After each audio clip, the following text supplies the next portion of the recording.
Good to see my SIFMA friends. Good to be here after 3 years. What I'm going to share today is a topic that I don't usually talk about, talking about net zero carbon emission. So I joined Envision Digital a couple of months back, and I will share with you what we do in Envision Digital.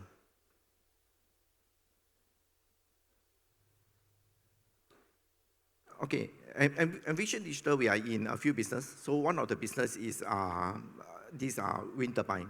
So for wind turbine business, we have one of the fourth largest wind turbine manufacturer in the world, second in Singapore. Business mainly is in the Europe and China. So for this business, what Envision Digital do for Envision and Energy is that we do weather forecasting. So for the wind turbine business, what we do is that every day we will forecast what will be the energy that we're going to generate from our wind farm for tomorrow or for the next few days. So the business for Envision Digital is mainly on the weather forecasting. We are also into battery. So actually we worked over Nissan in 2017, and we manufacture most of the Nissan Leaf EV battery. So now is that we are also manufacturing battery for Mercedes and BMW. We are also one of the BESS battery energy storage manufacturer. So one of the recent project is in Jurong Island, where we supply half of the 200 megawatts battery for Sembcorp.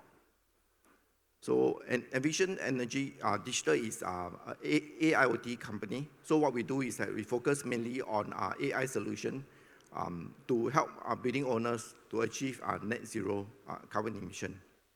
Then the last part is Envision Venture, where we invest in startup and tech company.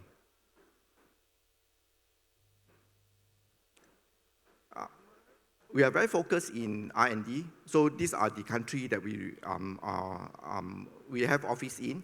But in Singapore, we got about 260 staff. 80% of them are developers and R&D engineers. So globally, we got 450 customers, and we are in 45 countries. These are our customers. So mainly the big MNC, where they are concerned about their carbon emission, and they are submitting carbon reports.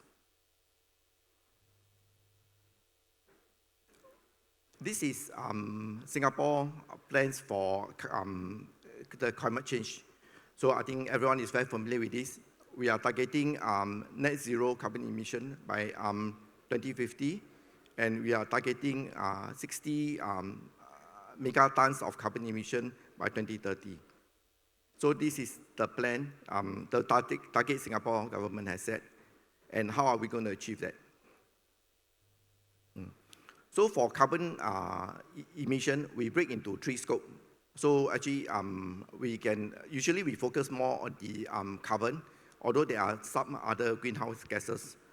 So the scope 1 is talking about your own internal buildings, your asset, where it refers usually to your vehicles. Yeah. Second one is refer to the energy that you purchase. And third one is a scope 3, where it covers mainly all your direct purchases, meaning a service from a subcontractor, a purchase from a vendor. And all these are the main carbon emission for most organizations. This is a recent article in the Straits Times, 12th of March this year. So government is looking at calculating and reducing scope 3 carbon emission. So if we don't start off with scope 3 monitoring and reducing scope 3 carbon emission, then we will not be able to achieve our target in 2030 and also 2050. So what most of company has done, even in Europe, most companies report scope 1 and scope 2, which is very simple.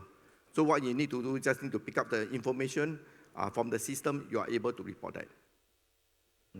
But what we need to know is that for scope 3 carbon emission, it covers 65 to 95% of your total carbon emission.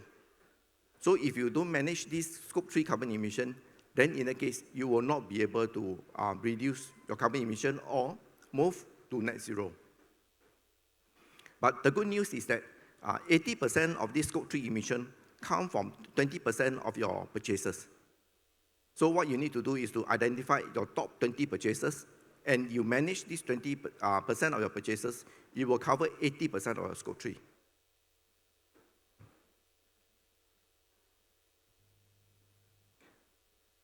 We have a carbon reporting platform, so I will share with you our solution architect and how we approach to help company to achieve net zero. So we always call ourselves the decarbonization partner. So what we do is that we will approach from the carbon management first. Most of the management software in the market, what they do is that they focus on energy. They will tell you how much energy they save and how much energy they have to reduce. But that will not help you because that only manage your Scope 2. So actually what we do is that we are looking at the carbon management portion. We track your carbon reduction strategy.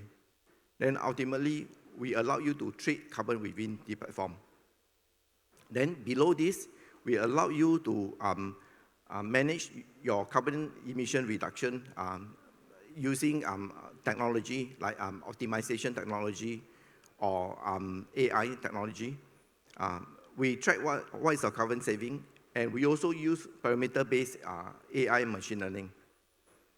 Next one is on the smart building portion, where we will do remote management via the platform. We have a platform that manages all the FM services information.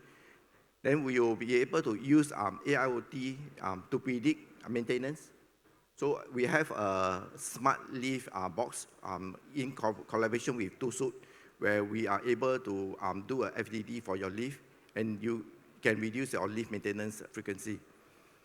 And all this will enhance your asset performance and also to boost your manpower productivity.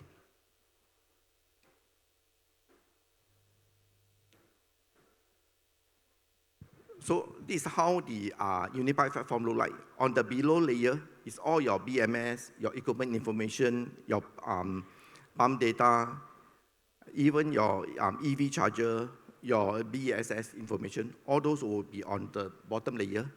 We use our edge gateway. We will capture all these things, and we will send the data onto our cloud platform.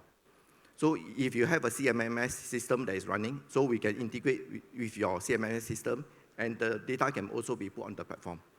So based on the platform, you can do various optimization strategy to help you to reduce your carbon. So like smart lead system, smart FDD.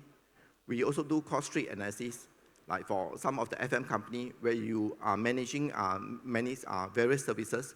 So we allow you to deploy technicians for different tasks. So there's a prediction and forecasting module where we predict how much energy that you need to use for the next day. And we use all these, we use this forecasting and predicting technology in our chiller plant optimization. So how we do from different from others is that based on the weather forecast technology that we have, we will predict the weather forecast for tomorrow. Based on the human counter data that collected from the building, what we do is that we will predict how many people will come into the office tomorrow. Based on the solar load and human load, we predict what will be the building load. Once we identify the building load, we will go to historical data. We will pick out what is the best operation combination, and we will preset all those things, all the operation parameters for tomorrow.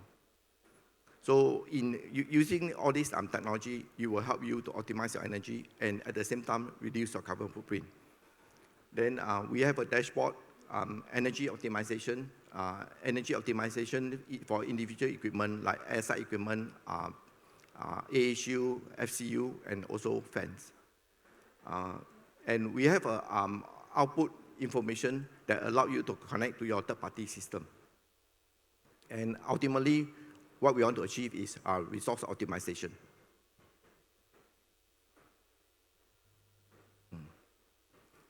So this is how the carbon management platform, or we call it Envision Arc, look like. So actually, the platform very simple. When all the optimization is done, so actually we collect all the data. We try to give you 3 information. First thing is that we help you to measure. So we will tell you all the energy consumption, the water consumption that is picked up from your system, we will put into that. If you have a solar panel that is in your building, we help you to track your solar energy generation by comparing this data with our predicted weather. So what we do is that we predict the weather based on the specification of the solar panel. We will predict how much energy is supposed to generate. Then we will track against what we measure every day. If we think that your solar panel need maintenance or replacement, we will alert you. So that is on the measure portion. Then the abatement part will be in terms of optimization strategy, whether be it on the chiller plant or on your purchases. So if we start to cover scope 3 energy, scope 3 emission, you will be able to identify which area or which are the purchases that give you the most, the highest carbon emission. So by doing that, you will be able to identify which activity that you want to change or you want to improve to reduce your carbon emission. So later I'll share with you on the dashboard how you can input your carbon emission for scope 3. Next one is that we have a carbon credit purchase platform in within our platform also. So actually, we allow you to purchase carbon credit directly from our platform. So this is operated from the EU. They are 24/7. So if you need to purchase any carbon credit, you can purchase directly from our platform.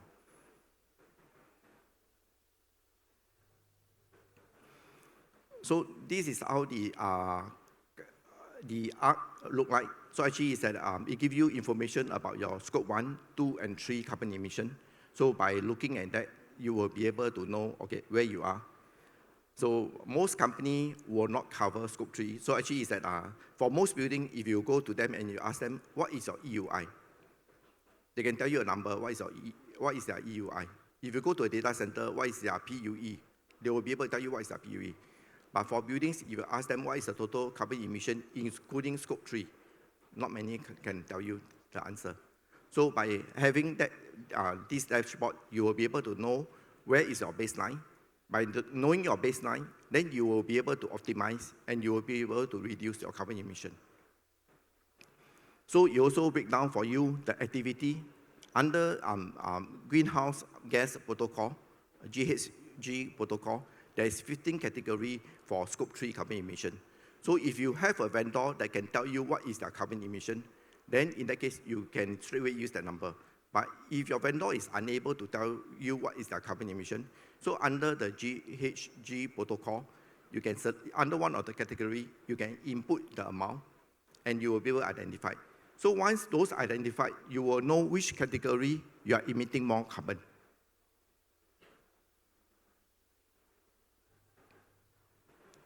So this is our dashboard for inputting your carbon emission for scope 3. So it's according to the category, 15 category for the GHG protocol. So you can select which category. So once you select the category, you can input. So the first one is the air conditioning works. So you input the amount you spend, and they will be able to compute for you what is your carbon emission. So the next one, category 6, is on business travel. You input how much you spend on employee business travel, then they will be able to compute for you what is your carbon emission. So what we do for the whole platform, first thing, measure. So this is what you will see on the carbon abatement process, where you are now. And you will be able to identify your scope 1 and 2. So this is the overall dashboard for global.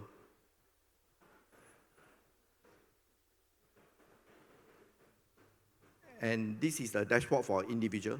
So for individual building, so you will be able to identify your carbon emission for individual building.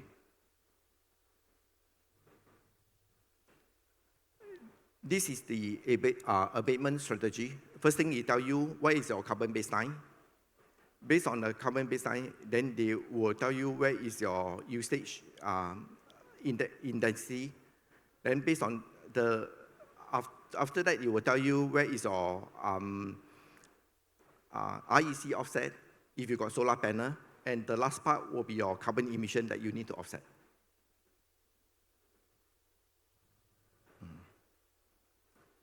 So we also track for you all your optimization. So if you got optimization project, like you upgrade your chiller plant, the carbon emission will be tracked under this platform. Then this is the carbon credit purchase platform or the IEC cert trading. So this is also part of our solution.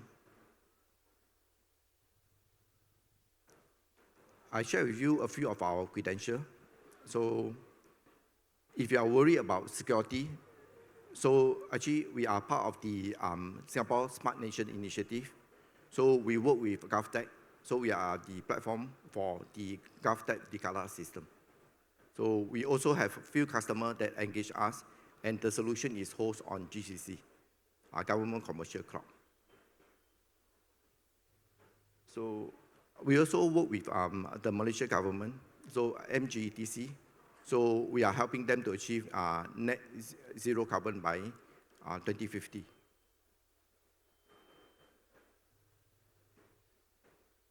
This is one of our projects in Europe, Spain, net zero industrial park with the Spain government.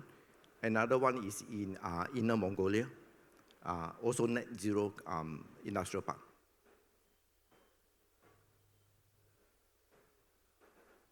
One of the case study that we work with a local customer, PSA, so they have a vision to achieve net zero. So actually what we do is that we work with them in terms of integrating all the system into one. So actually is that we're looking at port operation. They have a lot of solar panels that is generating energy. So we propose to them a battery storage system, and ultimately they are able to do a virtual power plant. So the cost saving 20%, energy cost and carbon reduction. So they produce more because of the battery storage. So they produce more and it utilize more green energy. So the VPP 5 times, and they improve operation efficiency by 20%.